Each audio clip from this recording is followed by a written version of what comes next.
We have several top stories for you tonight. 2 people have been arrested in connection to a homicide investigation. The latest details we have on the case. And take a look at this. Heavy rain is causing a major concern across the Wabash Valley. Flooding is the #1 concern right now. And that's where we want to begin our coverage tonight. Kevin Orpert's in the Weather Center tracking even more rain. Kevin? It does continue to rain, as you can see here on the Storm Team 10 storm tracker. A lot of rain in through here, especially right in through here. This is where a storm just sat for quite some time, more than an hour and a half, right in the southern part of Vigo County, Sullivan County, and over into a portion of Clark County in Illinois. Well, with this in mind, there is a flash flood warning in effect for those of you watching in Clark, Crawford, Cumberland, Jasper counties. That's until 11:30 your time, Illinois time. And for those of us here in Vigo County, southern Vigo County, and also Sullivan County, this flash flood warning is in effect until 11:45 p.m. Eastern time. That's Indiana time. Now, currently, this rainfall rate here in Knox County over to Daviess County is at about 1 1/3 inches per hour, so it continues to rain. But the area that has the most concern, certainly through the course of the evening, was that little area right in through here. And of course, with this in mind, when we saw all of this rain going on, we sent Chris Piper down. He grabbed his camera, went down into around Fairbanks, southern Vigo County, and northern Sullivan County. And Chris joins me now to bring us up to date. Chris, the thing that you told me when you got back here is that you were amazed at how different it was here in Terre Haute compared to what you saw just south. Yeah, I left Terre Haute and I got down south and it was just pouring down rain. The wind was very heavy and there were tree limbs down. By the time I came back into Terre Haute in northern Vigo County, still really not a whole lot of rain going on. Now, take a look at this. Like we said, I was in southern Vigo County today along with parts of Sullivan County. It is flooded right now. Farm fields have standing water in them and some people can't even drive through their driveways. There was even a car in one instance that was starting to get completely submerged in water. There you see it right there, that red car. Tree limbs also were falling down and the high winds were splitting trees in some places. In many places, the ditches were overflowing as well, even to the point that water was flowing right over the roadway. In some of these shots, you can even hear the wind howling and you can hear the raindrops hitting the microphone. Now, again, with that chance for rain later on this week, these people are far from being out of the woods, so I'm sure that they are going to need a lot of help as we get towards these next couple of days. Well, that's right. It's going to continue to rain off and on through the nighttime tonight, and as you say, into tomorrow. And coming up, we'll take a look at the futurecast and let people know what to expect as we go through those time periods. But there's even more. Rondrell? Waters were too much for a Vigo County couple. Sugar Creek firefighters tell News 10 they had to evacuate an elderly couple from their home. It happened near Farmersburg on Middletown Drive. Firefighters say water was blocking their home and their neighbors, so they used a boat to get them out. They say the water was waist deep.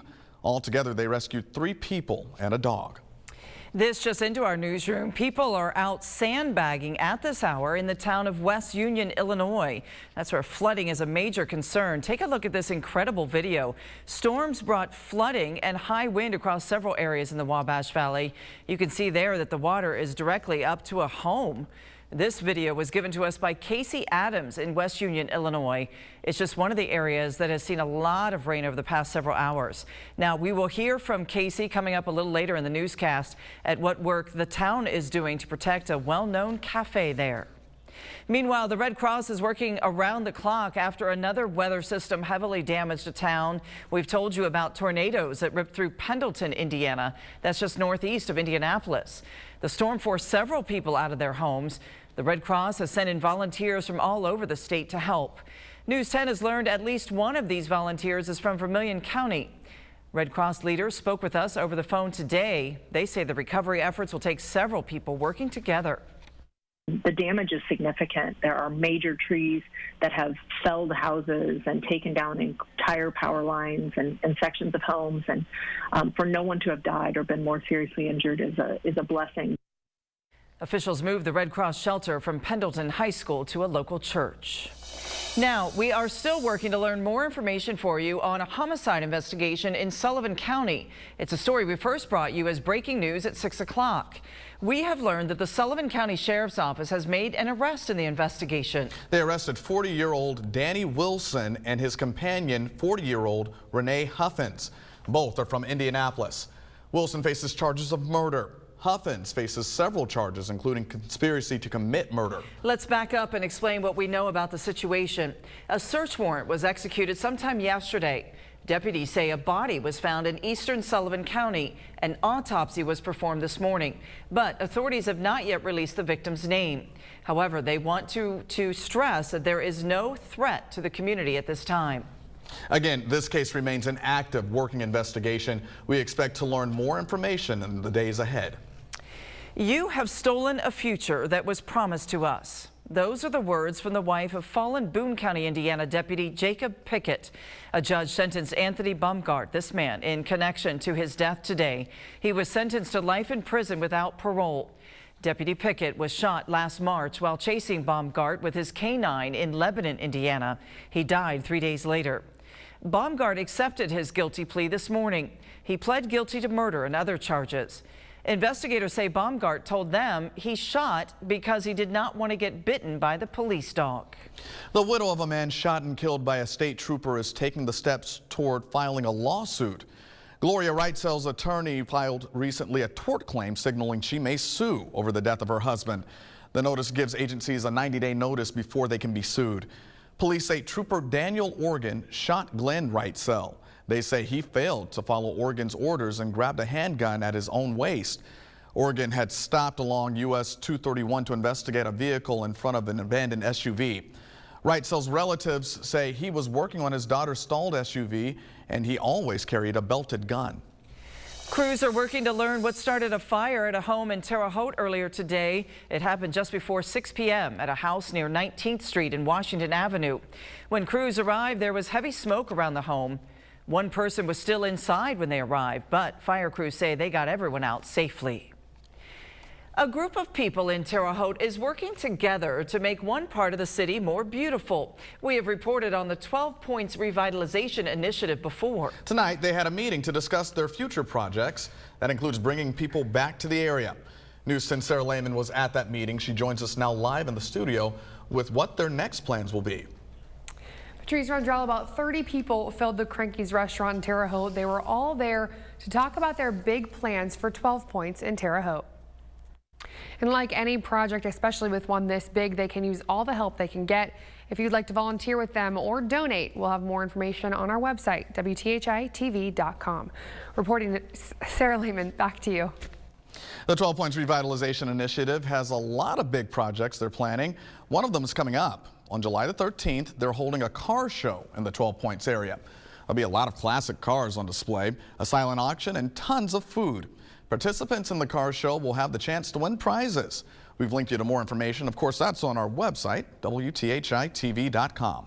Several first responders in Indiana are celebrating tonight. Governor Eric Holcomb signed legislation that will raise their pensions. Senate Bill 85 will increase retirement benefits for police and firefighters by 2%. It also gives surviving spouses more money. They must have served more than 20 years and be older than 52 to get these benefits. Local firefighters we spoke with say this is a welcome move by the state.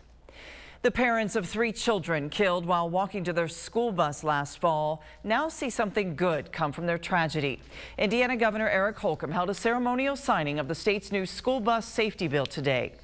The measure adds new ability requirements and stiffer penalties for bus stop arm violations. The parents of the 3 kids hit and killed in Rochester, Indiana, say it's a step in the right direction, but they still want to see more done to protect Hoosier students. The bill did start out really tough and it did get weakened, but like I said, it's baby steps and we're not going to stop. People that disregard school buses shouldn't be driving. I mean, whether you suspend it for a year or suspend it for 30 days, you shouldn't be on the road if you don't know when to stop for a school bus. The new law officially goes into effect July 1st. And tonight's health alert, a recent report found 2018 was the deadliest for children in hot cars. 52 children died last year while in hot cars. That makes it the deadliest year on record in the past 20 years. On average, 38 children die every year, according to the National Safety Council. 53% of those cases were due to a parent or caregiver accidentally leaving a child behind. Several companies out there that want to remind rushed and preoccupied parents to check their back seats. Those include General Motors and the navigation app Waze. 21 states have laws regarding the issue. Illinois is included. Coming up in sports, Rick Simler has baseball highlights from across the Wabash Valley. And a popular Illinois bridge has been reopened after years of construction, but is work actually done? When work will finally be completed. That's next on News 10 Night Watch, coverage you can count on. A heavily used Wabash Valley bridge is back open after nearly 2 years. The Route 1 bridge in Lawrenceville, Illinois opened late Friday. Bridge work began almost 2 years ago. While the bridge is open, work still remains. The Illinois Department of Transportation says sidewalk work, sodding and seeding, as well as grading and shaping still need to be completed. IDOT says any more closures will involve flaggers directing traffic. While work remains, residents in Lawrenceville are happy to have the bridge back open. It makes it easier to go back and forth to Robinson, or we take it to Vincent sometimes, so it's just makes it easier. Construction is ongoing on 4 bridges on Route 50. IDOT says 3 of those bridges should be complete by the end of the year. Work continues on the State Road 163 bridge in Vermilion County, Indiana. Crews are working to replace and widen the bridge deck. 1 lane is open for traffic. Work is expected to wrap up in mid-November. You have a chance to clean up the unwanted things in your yard. The city of Clinton, Indiana is hosting a citywide cleanup. Items that most trash services will not pick up, like mattresses or refrigerators, will be accepted. I think that it's best for us to try and help them. You know, they're taxpayers, and their taxpayers' dollars go towards us and what we do here in the city. So I think that it's just a small thing that we can do to help them. The city of Clinton will host another citywide cleanup Saturday. It'll take place from 9 until 2. You can drop off items to the City Hall parking lot, or you can call the telephone number there on your screen to have them picked up. Toxic waste like TVs, paint, oil, and tires will not be accepted. You must live within the Clinton city limits to participate. Well, we showed you heavy rain and flooding in parts of the Wabash Valley. Kevin Orpert talking about more rain in the forecast. It continues to rain, Patrice. Coming back, we'll show you an updated version of the Storm Team 10 storm tracker and a look at the futurecast. That's all coming up right here on News 10 Night Watch on WTHI. Coverage you can count on.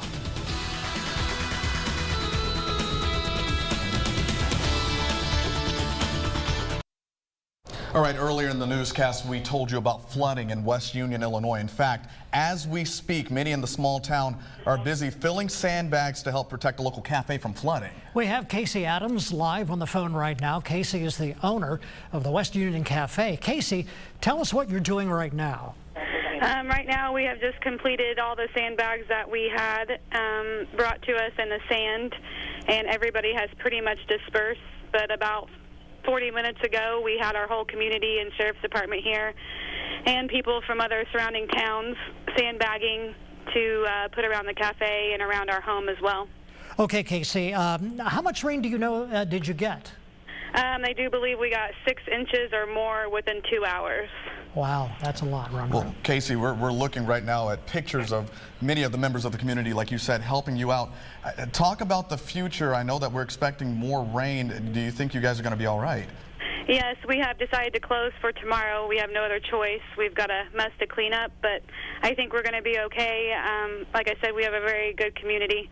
Everybody jumped right in and was right here and helping us get things bagged up and put around the building to keep water from coming in.